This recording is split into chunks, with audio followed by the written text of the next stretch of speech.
भी बात, हाँ मैं आपको साधन अभ्यास के विषय की बात है। जब तक ध्यान में बैठते और तुम्हारे मन में गुनावन उठती हैं तो समझो तुम मन के गुलाम हो इतने। बड़ घबराना नहीं न, ध्यान में जरूर बैठते रहना। एक दिन ऐसा आएगा कि वो मन छलांग मारनी छोड़ देगा। किस तरह छोड़ देगा कि तुम शरीर को नहीं डिगाओगे तो आप पर छूट जाएगी छलांग मारनी। कबीर साहब कहते मन जा तो जाने दे, गए कर राख शरीर, बगैर चले चढ़ाए कमान कर कैसे लागे तीर। इसीलिए साधन अभ्यास में मन जा तो जाने दो, अपना अभ्यास करते रहो।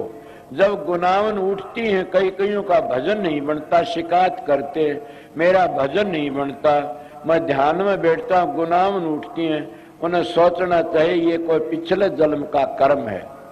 जब तक कपड़े में मैल रहता है इतने कभी भी वो उजड़ा नहीं होता, मैल लकड़ जाता वो है कपड़ा चमक उठता। क्यों?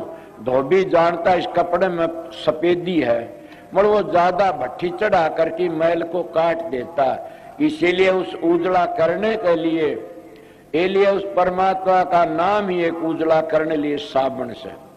और उसी तरह हमारे कर्म कटते हैं। जब गुनावन उठे तो ज्यादा ध्यान में बैठे और सुमरण किया करो। जब तुम सुमरण ज्यादा करते रहो, कहीं ऐसा टेम आ जाएगा कि मन गुनावन उठना बंद कर देगा। जब गुनावन उठनी बंद होगी तो सोचो अब मैं मन के ऊपर कब्जा कर लिया। और जब सपने भूंडे भूंडे आते समझो अभी मन के ऊपर कब्जा नहीं है। जब अच्छे अच्छे सपने आते, महात्मा देखते, गुरु के दर्शन होते, या हम उडारी लेके उड़ते हैं ऊपर ने, तो फिर सोच लेना कि अब मेरा मन कुछ न कुछ रास्ते पड़ गया और मन सुधरता आ रहा है। इसीलिए मैं आपने मन की बातें बताई, ये मैं अपने हिसाब की बातें बताई आप लोगों को। मगर कई बार ऐसा होता कि भजन कति नहीं बनता, न प्रकाश होता और न शब्द खुलता, तो उसमें घबरा के बैठो मत नहीं न। अगर क्या करो कि ज्यादा बैठो ध्यान में और ज्यादा बैठो। देखा नहीं कि जमींदार की धरती जब सूख जाती है साढ़ू के वक्त में तो कड़गता मार करके न हल्का ऊपर का आमण फाड़ी बांध लेता और दोनों हाथों दाब लगा देता है और उस सारी भूमि न पाड़ गिरता है वो। इसीलिए ये भी वो एक खेल है, साढ़ू उखड़ जाती है, ऐसा खेल है ये भी।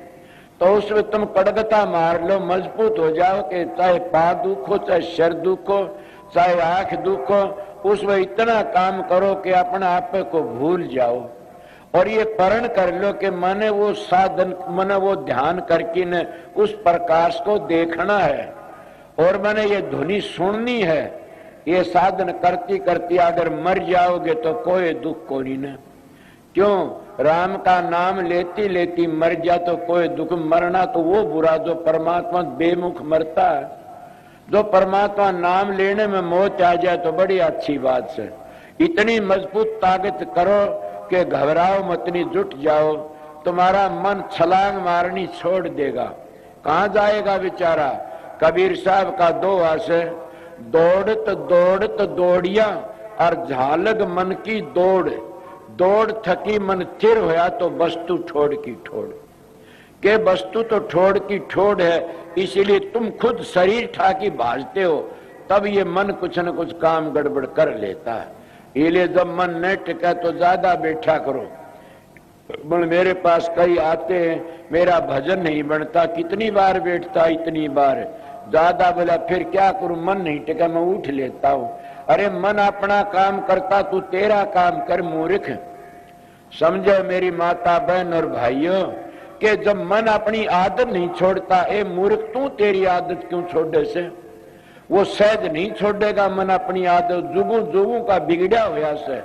इसीलिए उसको राह पर लावना बड़ा मुश्किल से।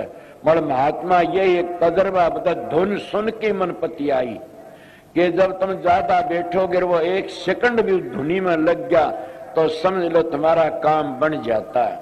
इसीलिए कभी भी बड़े बड़े राजे महाराजे राज छोड़ के ने और उस रस के कारण महात्मा बन गए। कौन सा रास्ता? उस शब्द का रस। कौन सा रास्ता? वो नाम का रस। कौन सा रास्ता?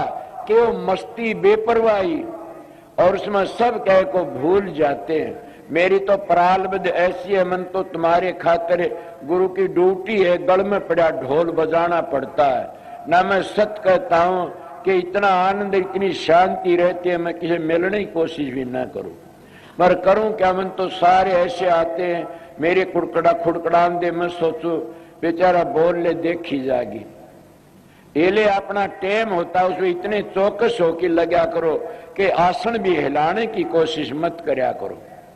इले सुना नहीं, आसन तो मत डोल तो राम मिलेंगे, आसन तो मत डोल तो राम मिलेंगे, कटु बचन मत बोल तो राम मिलेंगे, अंतर के पट खोल तो राम मिलेंगे।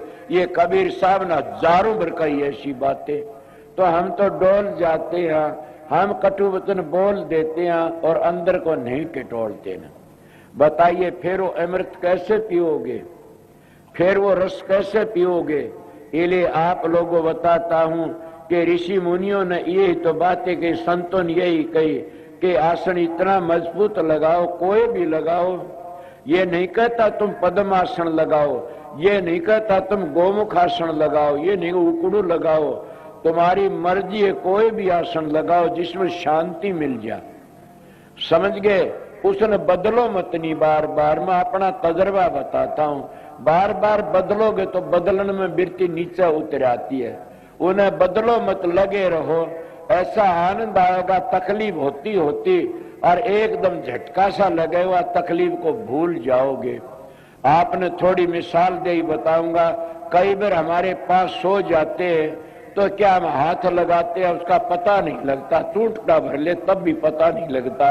इसी तरह जब हमारा शरीर सुनना पड़ जाता है तो खटका सा लगता है, हम अपनी वृत्ति ऊपर टिका लेते हैं।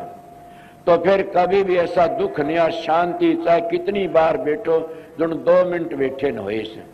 इसको क्लोरोफॉर्म की शीशी सुंघाई जाती है, डॉक्टर कहीं से काटे उसको पता नहीं लगता ने। इसी तरह कई अभ्यासियों का भी हो जाता, वो अपने आप को भूल जाते। इस रस कारण राजा योगी हो गए, महात्मा हो गए,